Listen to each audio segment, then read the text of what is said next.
how can you do the privacy checkup into your WhatsApp, or how can you check if your account is safe and secure or not. Just simply do open your WhatsApp app, and after that tap to these three dots into the top right corner. Just simply tap there and you will get to see this option of settings.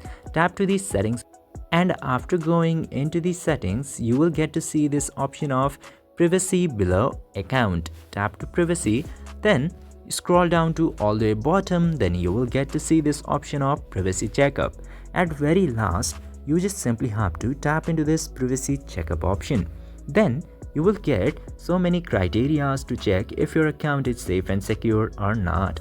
First of all, you can choose who can contact you or control your personal info. Then after that, you can check your privacy test. Then after opening any of these options, you can check different criterias of your account where you can change or check your privacy, such as if I go into blocked contacts, it will show all of my blocked contacts into WhatsApp.